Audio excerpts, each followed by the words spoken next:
Kia ora everyone, and welcome to us remembering Joe. Gerald Henry, Joe Wylie. Joe I classify as the sort of best sort of South Islander, a North Islander by birth and a South Islander by choice. There's quite a lot of us around. Reading what Alan gave me to read about Joe's life, and it made me think. I was listening to the concert program a few weeks ago, and they played a tune that had been written 300 years ago. And I was thinking, I wonder if anyone can remember who was on the front page of the paper 300 years ago, like a politician of any type. But those that write the music and the art and the literature are those that are remembered. And so it's absolutely appropriate today that we actually sit and reflect with joy on an amazing life of a very clever man. So Alan's going to speak first, and then there are others here who may wish to say something, and that's great. And we will toast Joe. Alan. Thank you all for coming, and thanks Marnie for recording the proceedings, and thank you Gary for your opening address. Joe was our parents' firstborn child, and I was born just 15 months later.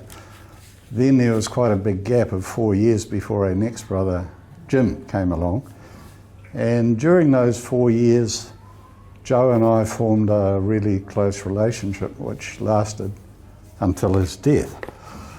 We lived in a semi-rural area and there weren't many other kids around, so we depended on each other for play and companionship. There were times in later life when we lived a long way apart and we didn't see each other very often, but when we did, we were able to take up just where we left off. Joe's gentle, kind nature was evident at an early age. Our mother used to tell a story about how when we were little, I was hitting him one time and he was just taking it. And our father said to Joe, "Don't let him hit you like that, hit him back." And Joe said, "But I might hurt him." And that pretty much summed up Joe. Yes. As the eldest child, Joe always had to break new ground while I had a relatively easy ride. All I had to do was follow his example. He was the first to start school, the first to start high school, and the first to leave home and live independently. He probably didn't realise how big an influence he had on me in all kinds of ways, things like tastes in music and literature. Not all of his influence was positive. It was probably because Joe did that I started smoking at about 20 years of age, and quitting that was the hardest thing I've ever done, and it's a shame that Joe wasn't able to do it too. As we grew older, we started to develop in different directions, but we still took a keen interest in what the other was doing. From about high school age, I became infected with car mania, and Joe, although he wasn't infected himself, he was happy to come along for the ride. We'd both been working at after school and holiday jobs on the farms and market gardens around where we lived. And it suddenly dawned on us one day that if we went and picked fruit for our school holidays and pooled our earnings, we could buy a car of our own. And so the plan was put into action, and we bought ourselves a 1928 Model A Ford Phaeton.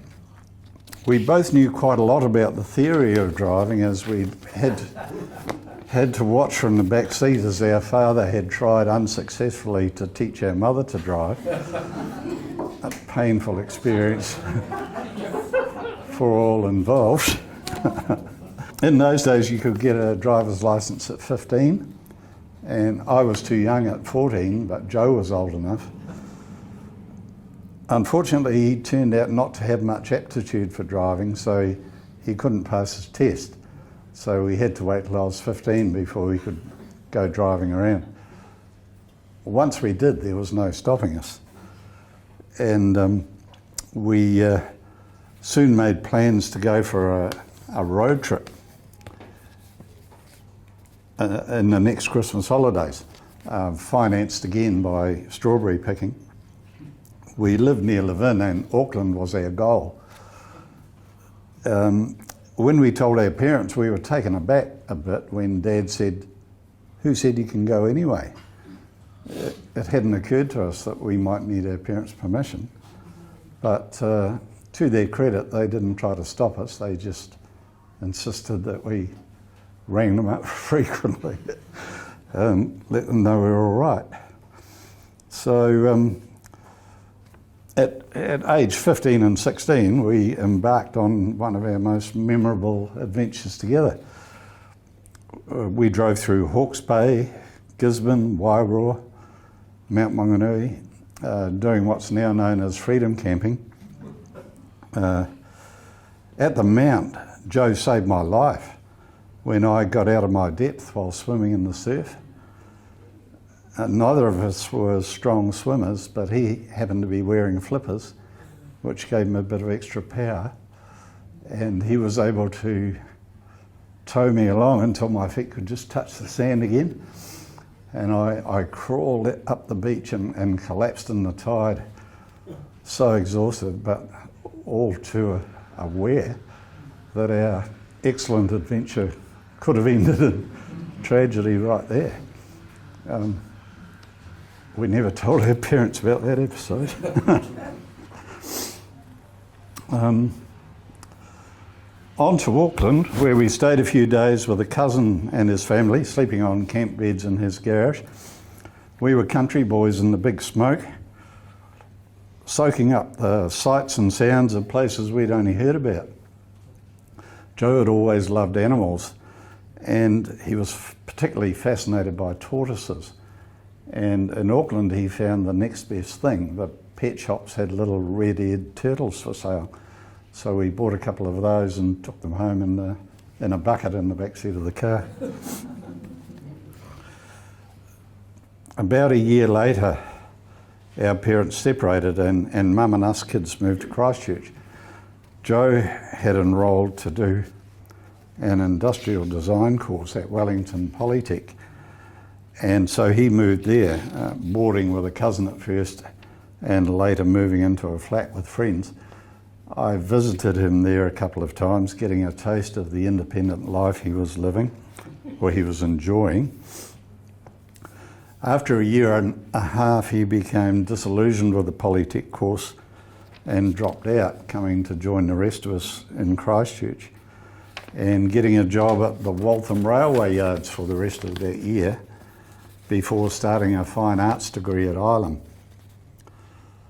Joe had always shown a talent for drawing, and I suppose he thought some formal training might be appropriate, but I don't know if he really saw it as a career move. It was around this time that he and I were discussing our future plans, and Joe said, "I've got no ambition." At the time, I felt annoyed, thinking he was just saying it to be provocative. There must surely be something he wanted to do in his life. And it wasn't until decades later, reflecting on the way Joe had lived his life, that I realised he was probably just being honest. Joe generously included me in his new student social scene. I got to attend a much better class of parties than I was used to, and revelled in the company of interesting people, a couple of whom had become lifelong friends. Joe became involved with the production of the University of Canterbury capping mag, and it was here that he first had some of his drawings published in the form of a comic strip featuring a character he'd invented called Captain Kiwi. Within a year, Joe had decided that the fine arts course wasn't for him either, so dropped out and left for Sydney. Once in Sydney, he met Christabel McIntosh, whom he'd known before in Wellington. They became a couple and were married in 1971. Joe was scratching a living doing odd jobs where he could use his drawing talent, but it was a hand-to-mouth existence until American animation company Hanna-Barbera set up a studio in Sydney and he got a job there. The work was seasonal, but it paid far better than any job he'd had before, and he found himself working on popular TV shows like Scooby-Doo and the Flintstones. This was all hand-drawn 2D animation with pencils on paper. Joe and Chris took time out from their Sydney life to travel widely in Asia, including a 3-month stint in Kathmandu, where Joe studied the painting of tankas, a kind of formal religious art under a Tibetan master. By 1976, they were ready to move back to Christchurch, and after a few months, Joe got a job at the then new Avalon Studios in the Hutt Valley, so they moved to Wellington. True to form, Joe didn't stay long in the job, and he and Chris joined the drift to Auckland about 18 months later. All this time Joe was drawing. He was doing posters for bands and stage shows, making special birthday cards for friends and family, and developing his own cartoon characters.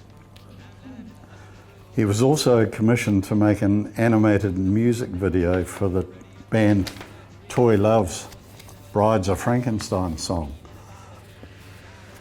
On a visit to Christchurch, he brought a copy of it to show us on videotape. I remember we scoured Christchurch to find a VCR to play it on. So new was the technology. And we ended up watching it at John Lloyd's studio, which was just a stone's throw from here. I think we'd struggle to find a VCR again now because that format's been and gone.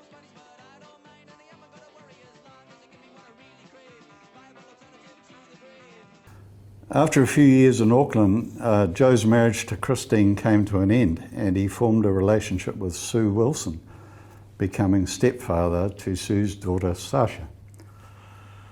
Joe and Sue became business partners as well, starting Magic Films, initially a publicly funded job creation scheme whose aim was to train young graphic artists.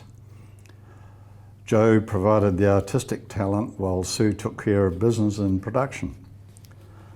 One of their major reproductions was Te Rerenga Wairua, an animated version of a Maori legend.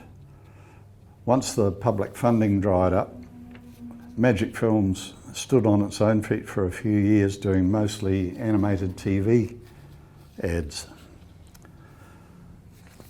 Joe's modest, self-effacing nature meant his light was often hidden under a bushel. A friend once asked me, "Did your brother do the cover for the Pātau Maori Club album?" And I said, "No, I don't think so." This was several years after the fact. But next time I was talking to Joe, I asked him about it, and sure enough, he had drawn it, and he'd won a TUI award for it as well. He just hadn't thought to mention it.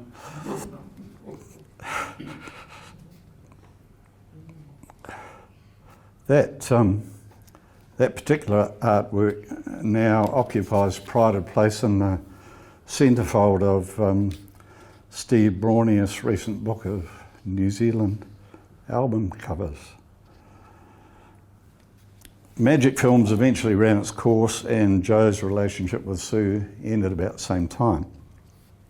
He moved back to Sydney, initially working with a former colleague from his Hanna-Barbera days and later doing freelance animation work at home, a flat in a high-rise on Sydney's North Shore. About this time, I was travelling overseas regularly on business and I would usually spend a night or two with Joe when I passed through Sydney. He was living a simple, solitary life, but seemed, as usual, content with his lot. The last time I visited in 1997, he was struggling to get enough work to make ends meet. and he was fast becoming the stereotypical artist starving in a garret. The next thing I heard, he'd been evicted from his flat for unpaid rent and was staying at a friend's home with no real prospects. I'd accumulated some air points from my travelling, so I sent him a ticket to Christchurch and an invitation to stay with us until he could get back on his feet. And so he flew over here, duly arrived with all his worldly possessions, a bag of clothes and a desktop computer. He soon got established in a council flat and decided to have another crack at tertiary education and enrolled at the University of Canterbury to study English literature. This time he stayed the course and soon had a BA with honours to his name. Any prospect of further study was curtailed by a brush with bowel cancer, and when he'd recovered from this, he was diagnosed with a chronic lung disease that was to slowly steal his life. Physical activity gradually became harder for Joe, and as it did, his life became more virtual than physical. He was active on social media, and while he had few face-to-face friends, his circle of online friends grew. Thanks to the internet, the original work that he'd done decades earlier started to be shared by other people and became exposed to a far bigger audience than it had when new. Joe and I had one more big adventure together.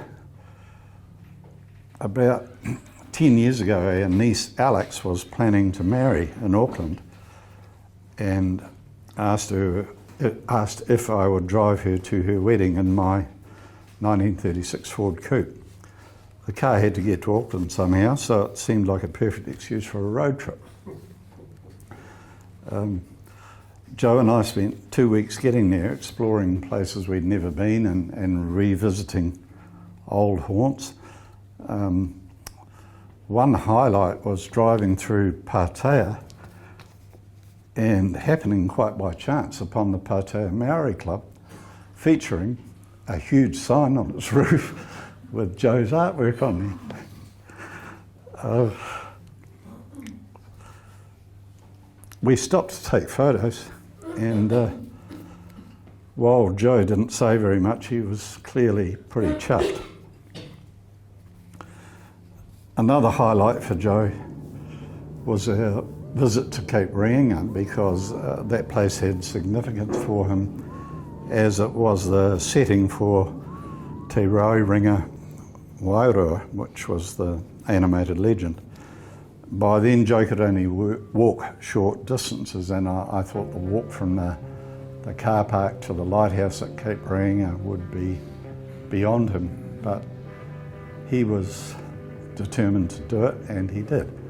A few steps at a time and lots of breathers in between. And once there, my walking encyclopedia was able to tell me a few interesting facts about Cape Maria van Diemen in the distance.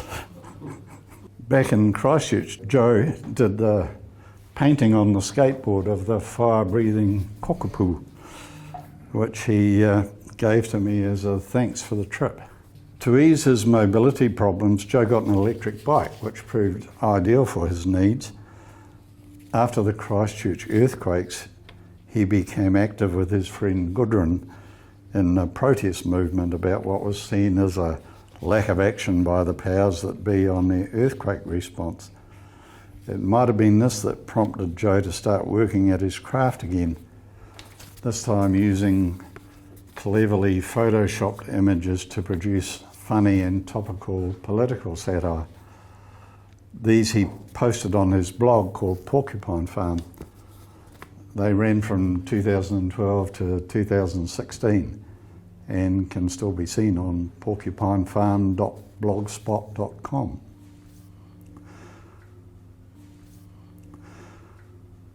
Conversations with Joe became more one-sided as he got older and more garrulous. It could be hard to get a word in edgewise, but he was never boring. He had an impressive breadth of general knowledge, so no matter what subject arose, it was more than likely that Joe would know something about it.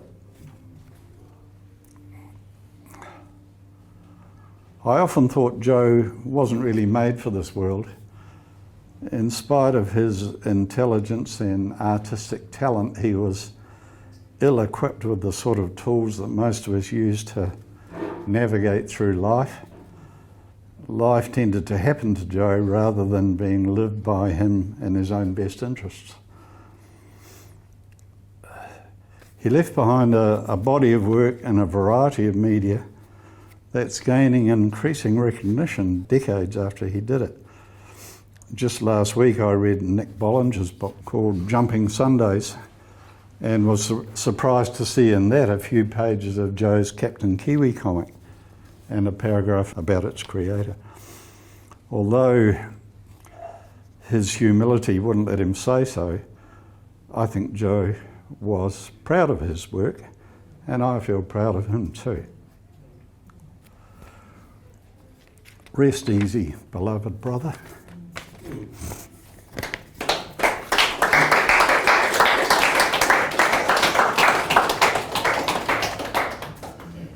And I've got here a message from our cousin Christine Colbert, who had planned to be here today and was going to come to Christchurch specially, but was struck down with COVID on Friday. So, Teen's message is my thoughts about Joe. I'm so sad that our branch of the family can't be there with you to remember Joe. In my case, COVID finally got me at just the wrong moment. My first memories of Joe were when we visited the family at Levin. Alan and Joe were proud owners of a Model A convertible, despite Joe not being able to drive and Alan probably not old enough. However, that didn't stop them, and I got to have my first drive ever. But what made this Model A unique was the fantastic painting of a car full of hooligans with Wild Child emblazoned on the side. I was proud to be one of those wild children.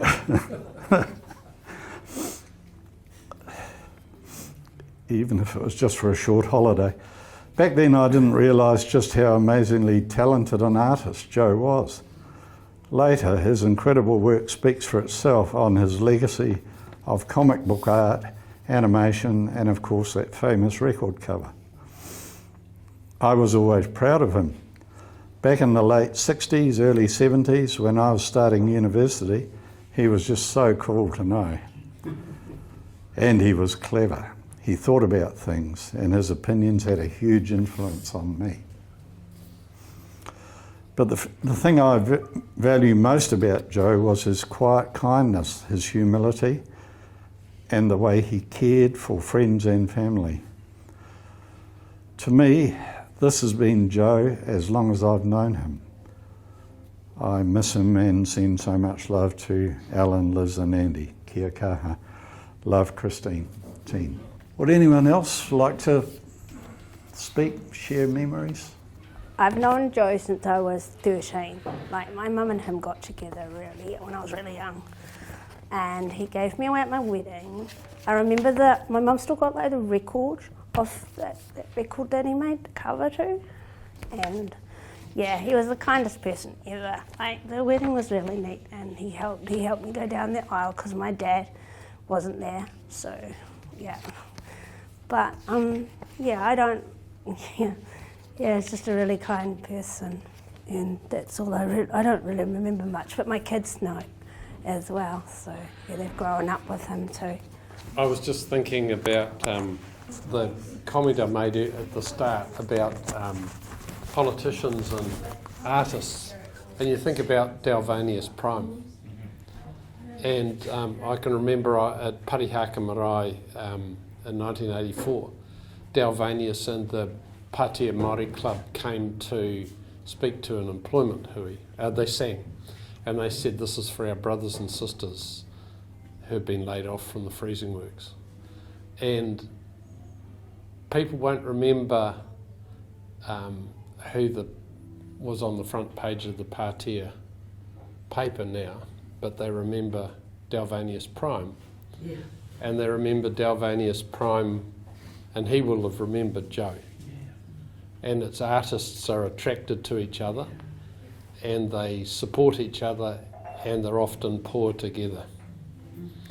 And if you read the struggle, if you saw that fantastic film that was done on Dalvanius and the Pātea, if you look at the struggle they had to actually get to the Royal Command performance, and they were only there because of people like Joe that did graphics and supported their whole process and their whole journey. And that's why we're here today, to remember somebody that was part of that journey and was part of a whole lot of people's journeys. And I found, listening to Alan there, the humility of the guy and the skill of the guy, and I was particularly touched with what Alan said about he wasn't really of this world, and that's an artist. And you think of famous artists around the world who died penniless, whose art is now, in glass cases with guards around them. And that's why we're here today, to say thanks, Joe. To Joe.